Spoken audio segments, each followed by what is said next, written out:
ಪ್ರಿಯ ವೀಕ್ಷಕರಿಗೆ ನಮಸ್ಕಾರಗಳು. ನಾನು ಗುರುಲಿಂಗಯ್ಯ ಮಠಪತಿ 3ನೇ ಸಂಚಿಕೆಯೊಂದಿಗೆ ತಮ್ಮೊಂದಿಗೆ ಬಂದಿದ್ದೇನೆ. ಮೊನ್ನೆ ತಾನೇ ಶಾಸಕರ ಭವನದಲ್ಲಿ ಒಂದು ಬುಡಕಟ್ಟು ಅಲೆಮಾರಿ ಜನಾಂಗದ ಒಂದು ದುಂಡು ಮೇಜಿನ ಸಭೆಯನ್ನು ಕರೆದರು. ಅದರ ಕೆಳಗಡೆ ಬುಡಗ ಜಂಗಮ, ಬೇಡುವ ಜಂಗಮ, ಬೇಡ ಜಂಗಮ ಈ ಚಿಂತನ ಮಂಥನ ಅನ್ನುವಂಥ ವಿಷಯ ಇಟ್ಕೊಂಡು ಸಭೆಯನ್ನು ಕರೆದರು. ಇಲ್ಲಿ ಆ ಬುಡಕಟ್ಟು ಜನಾಂಗದ ಗೌರವಾಧ್ಯಕ್ಷರಾಗಿ ದ್ವಾರಕಾನಾಥ್ ಅವರು, ಆಮೇಲೆ ಮುಖ್ಯ ಅತಿಥಿಯಾಗಿ ಎಸ್.ಎಂ. ಜಾಮದಾರ್ ಅವರು, IAS ಆಫೀಸರ್, ಮೂರನೆಯವರು ಶಿವಶರಣಪ್ಪ ಮದ್ದೂರು, ಇವರು ಬಸವ ತತ್ವ ಚಿಂತಕರು. ಸರಿ, ಈ ಎಲ್ಲರೂ ಕೂಡಿಕೊಂಡು ಈ ಒಂದು ಸಭೆಯಲ್ಲಿ ಚರ್ಚೆಯನ್ನು, ಅದರಲ್ಲಿ ವಿಶೇಷವಾಗಿ ಬುಡಕಟ್ಟು ಜನಾಂಗದ ಜನರು ಹೆಚ್ಚಿನ ಪ್ರಮಾಣದಲ್ಲಿ ಆ ಸಭೆಯಲ್ಲಿ ಹಾಜರಿದ್ದು, ಈ ಬೇಡ ಜಂಗಮ, ಬುಡಗ ಜಂಗಮ ಮತ್ತು ಬೇಡುವ ಜಂಗಮ ಇದರ ಅಳತೆಗೊಲವನ್ನು ಜಾಮದಾರ್ ಅವರು ಯಾವ ಆಧಾರದ ಮೇಲೆ ಚರ್ಚೆಗೆ ತೆಗೆದುಕೊಂಡರು ಅನ್ನುವಂಥ ಒಂದು ಯಕ್ಷ ಪ್ರಶ್ನೆ. ಈ IAS ಆಫೀಸರ್ ಅವರಿಗೆ ಸರ್ಕಾರ ಜಾತಿ ಸಮೀಕ್ಷೆ ವಿಷಯವಾಗಿ, ಬೇಡ ಜಂಗಮರ ವಿಷಯವಾಗಿ ಪರಿಶೀಲನೆ ಮಾಡಲು ಅಥವಾ ಸಮೀಕ್ಷೆ ಮಾಡಲು ಇವರಿಗೆ ಜವಾಬ್ದಾರಿ ಕೊಟ್ಟಿತ್ತಾ ಅನ್ನುವಂಥ ಒಂದು ಪ್ರಶ್ನೆ.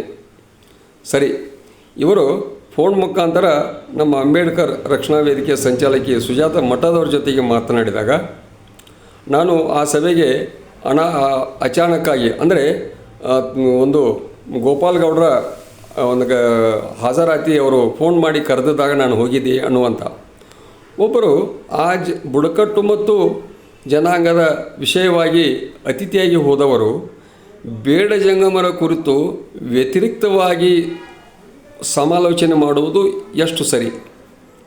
ಇಲ್ಲಿ ಜಂಗಮ ಅನ್ನುವ ಪದದ ಬದಲೇ ಒಂದು ಯೂಟ್ಯೂಬ್ನಲ್ಲಿ ಮಾಹಿತಿಯನ್ನು ಕೇಳಿದರು, ನನಗೆ ಕಳಿಸಿದರು. ನಾನು ಕೂಡ ಅವ್ರ ಕೂಡ ಮಾತಾಡಿದೆ. ನಿಮಗೊಂದು ನಾನು ವಿಡಿಯೋ ಕಳಿಸ್ತೀನಿ ನೋಡ್ರಿ, ಆಮೇಲೆ ಮಾತಾಡೋಣ ಅಂತ ನನಗೂ ಕೂಡ ಹೇಳಿದರು. ಆಯಿತು, ಆದರೆ ಆಮೇಲೆ ಫೋನ್ ಮೇಲೆ ಸಿಗಲಿಲ್ಲ. ಇಲ್ಲಿ ಬೇಡ ಜಂಗಮ ವಿಷಯದ ತಾತ್ವಿಕ ಹಿನ್ನೆಲೆಯನ್ನು ಅರಿತುಕೊಳ್ಳಲಾರದೆ, ಸಂವಿಧಾನದ ರೂಪರೇಷೆಗಳನ್ನು ಯಾವ ಆಧಾರದ ಮೇಲೆ ಬೇಡ ಜಂಗಮ ಆಗಿದೆ ಅನ್ನೋದನ್ನು ತಾತ್ವಿಕ ಅರಿವಳಿಕೆ ಇಲ್ಲದೆ ಈ ಬುಡಕಟ್ಟು ಜನಾಂಗದವರನ್ನು ಕರೆತಂದು ಇವರೇ ಬೇಡ ಜಂಗಮ ಅನ್ನುವಂಥ ಪೂರ್ವ ನಿಯೋಜಿತ ಸಭೆಯನ್ನು ಅಲ್ಲಿ ಕರೆದಿದ್ದಾಗಿತ್ತು ಅಂತೇಳಿ ನನ್ನ ವಿಚಾರ. ಯಾಕೆಂದರೆ ಈ ಅಲೆಮಾರು ಬುಡಕಟ್ಟು ಜನಾಂಗಕ್ಕೆ ಅವರದೇ ಆದಂಥ ಒಂದು ಸಮಿತಿ ಇದೆ. ಅವರು ಒಂದು ಸಿಕ್ಕಾ ಮತ್ತು ಲೆಟ್ರ್ಯಾಡ್ ಮಾಡಿದ ನಂತರ ಬುಡಗ ಜಂಗಮ, ಬೇಡ ಜಂಗಮ ಆಗಲಿಕ್ಕೆ ಸಾಧ್ಯವಿಲ್ಲ. ಇದಕ್ಕೆ ನೂರಾರು ವರ್ಷಗಳ ದಾಖಲೆ ಅವಶ್ಯಕತೆ ಇದೆ. ಆ ದಾಖಲೆಯಲ್ಲಿ ಇವರು ಬುಡಕಟ್ಟು ಜನಾಂಗ, ಬೈರಾಗಿ, ಬಹುರೂಪಿ, ಹೀಗೆ ಹಲವಾರು ವಿಧಗಳಿವೆ.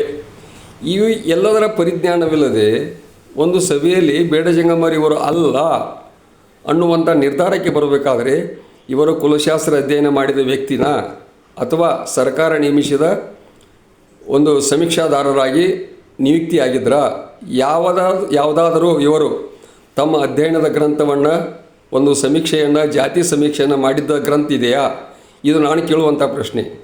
ಇಲ್ಲಿ ಜಂಗಮರನ್ನು ಹೊಗಳಿ ಹೊನ್ನ ಶೂಲಕ್ಕೆ ಏರಿಸಿದರು. ಬಸವಣ್ಣವರು ಹೇಳಿದಂತೆ ಈ ಜ್ಞಾನ ಜಂಗಮ, ಚೈತನ್ಯ ಜಂಗಮ, ಅನುಭವ ಜಂಗಮ, ಅರಿವುಳ ಜಂಗಮ ಇವರು ವಿವರಣೆ ಕೊಡ್ತಾರೆ. ಇಲ್ಲಿ ನಾನು ಹೇಳೋದು, ನಮ್ಮನ್ನು ನೀವು ಉಚ್ಚ ಸ್ಥಾನದ ಕೂತ್ರ ಯಾವ ಜಂಗಮರ, ಯಾವ ಜಂಗಮ ಮಕ್ಕಳ ಶೈಕ್ಷಣಿಕ ಮತ್ತು ಸಾಮಾಜಿಕ ಒಂದು ಹೆಗ್ಗಳಿಕೆ ಸಿಗಲಾರದು. ತಮ್ಮ ದಕ್ಷಿಣೆ ಕಣಕಾದಿಗಳನ್ನು ಕೊಟ್ಟು, ಕಣಕಾದಿಗಳನ್ನು ಜಂಗಮರಿಗೆ ಶಿಷ್ಯವರಿಂದ ಕೊಟ್ಟಿದ್ದಾದರೆ ಇವತ್ತು ಸಾವಿರಾರು ಎಕರೆ ಜಮೀನು ಮಾಡಿಕೊಂಡು ಐಷಾರಾಮಿ ಜೀವನ ಸಾಗಿಸಬಹುದಾಗಿತ್ತು. ಈವರೆಗೂ ಕೂಡ ಮನೆ ಮನೆಗೆ ಅವರೇ ಹೇಳಿದಂತೆ ಸೋಪಾಕ ಭಿಕ್ಷೆ, ಕೋರಣ್ಯ ಭಿಕ್ಷೆ, ಹಲವಾರು ಭಿಕ್ಷೆಗಳನ್ನು ವಿವರಣೆ ಕೂಡ ಆ ವಿಡಿಯೋದಲ್ಲಿ ಮಾಡಿದ್ದಾಗಿದೆ. ಈ ಎಲ್ಲ ರೀತಿಯಲ್ಲಿ ಜಂಗಮ ಕೆಳಮಟ್ಟದಲ್ಲಿರುವಾಗ ಇಂಥ ಒಬ್ಬ ಜವಾಬ್ದಾರಿಯುತ ಸ್ಥಾನದಲ್ಲಿರುವಂಥ ನಮ್ಮ ಜಾಮದಾರ್ ಅವರಿಗೆ ಇನ್ನೂ ಕೇಳುವ ಹಲವಾರು ಪ್ರಶ್ನೆಗಳಿವೆ. ಅವರ ವಿಡಿಯೋದಲ್ಲಿರುವಂಥ ಪಾಯಿಂಟನ್ನು ನಾನು 13 ಪಾಯಿಂಟ್ ಮಾಡಿದ್ದೀನಿ. ಜರ ಅವ್ರನ್ನ ಕೂಡ ಮಾತಾಡಿದರೆ ನೇರವಾಗಿ ಅವರಿಗೆ ನಾನು ಮನವರಿಕೆ ಮಾಡಿಕೊಡೋಕ್ಕೆ ಸಾಧ್ಯ ಇದೆ. ದಯವಿಟ್ಟು ನನ್ನ ನಂಬರ್ ಕೂಡ ತಗೊಳ್ರಿ, 7892691327. ಈ ನಂಬರಿಗೆ ಕಾಲ್ ಮಾಡಿದ್ದಾದರೆ ಬೇಡ ಜಂಗಮ ವಿಷಯವಾಗಿ ಸವಿಸ್ತಾರವಾದ ಮಾಹಿತಿಯನ್ನು ಕೊಡಲಿಕ್ಕೆ ಸಾಧ್ಯ ಇದೆ. ನೂರಾರು ದಾಖಲೆಗಳು ಕೂಡ ನಮ್ಮ ಕಡೆ ಇವೆ. ಅವೆಲ್ಲಗಳನ್ನು ತೆಗೆದುಕೊಂಡು ಓಪನ್ ಆಗಿ ನಾನು ಮೀಡಿಯಾದವರು ಕೂಡ ಈ ಮೂಲಕ ವಿನಂತಿ ಮಾಡ್ಕೋತೀನಿ. ಬೇಡ ಯಾವ್ಯಾವುದೋ ವಿಷಯ ತಗೊಂಡು ಟಿ ವಿಯಲ್ಲಿ ಡಿಬೇಟ್ ಮಾಡೋದಕ್ಕಿಂತ ಒಂದು ಸಮುದಾಯಕ್ಕೆ ಅನ್ಯಾಯವನ್ನು ನಿವಾರಣೆ ಮಾಡೋಕ್ಕೋಸ್ಕರ ಒಂದು ಡಿಬೇಟ್ ಕರೀರಿ. ಆ ಡಿಬೇಟದಲ್ಲಿ ನಮ್ಮ ಬೇಡ ಜಂಗಮ ಸಮುದಾಯದ ಮುಖಂಡರು ಬರ್ತಾರೆ, ಡಿಬೇಟದಲ್ಲಿ ಕೊಂಡಿರ್ತಾರೆ. ಯಾವುದು ಸರಿ ಯಾವುದು ತಪ್ಪ.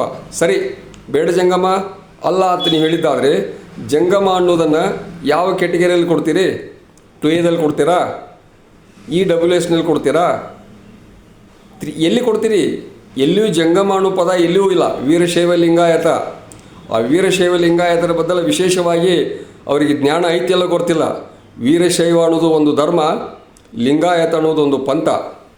ಈ ಧರ್ಮ ಮತ್ತು ಪಂಥದ ನಡುವೆ ಜಾತಿಯನ್ನು ಸೇರಿಸಿ ಇಲ್ಲಿವರೆಗೆ ಇಡೀ ಜಂಗಮ ಸಮುದಾಯ ವೀರಶೈವ ಲಿಂಗಾಯತ ಅನ್ನುವಂಥ ಒಂದು ದಾಖಲಾತಿಯನ್ನು ಮಾಡಿಕೊಂಡು ಬಂದರು. ಇದರಿಂದ ನಾವು ಮೋಸ ಹೋಗಿದ್ದೇವೆ. ಇದನ್ನು ನೇರವಾಗಿ ಜಾಮದಾರರು ಅರಿತುಕೊಳ್ಬೇಕು. ಜಂಗಮ ಅನ್ನುವ ಪದ ಹೈದರಾಬಾದ್ ನಿಜಾಮರ ಕಾಲದ ದಾಖಲಾತಿಗಳನ್ನು ನಾವು ಕೊಡಲಿಕ್ಕೆ ತಯಾರಿದ್ದೀವಿ.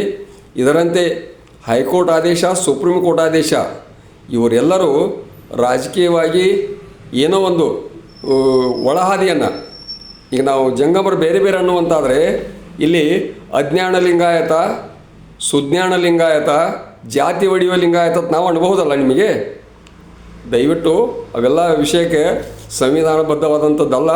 ಸಂವಿಧಾನದ ವ್ಯಾಪ್ತಿಯಲ್ಲಿರುವಂಥ ಒಬ್ಬ IAS ಆಫೀಸರ್ ಆಗಿ ತಾವು ಜವಾಬ್ದಾರಿಯುತವಾಗಿ ಆ ಸ್ಥಾನದಲ್ಲಿರುವಂಥವರು ಸಮಾಜಕ್ಕೆ ಮತ್ತು ಸರ್ಕಾರಕ್ಕೆ ಕೊಂಡಿಯಾದಂಥ ಒಬ್ಬ ವ್ಯಕ್ತಿ. ನೀವು ಯಾವುದನ್ನು ನಾವು ಮಾತಾಡಿದರೆ ನಮಗೊಂದು ಬೆಲೆ ಬರುತ್ತೆ.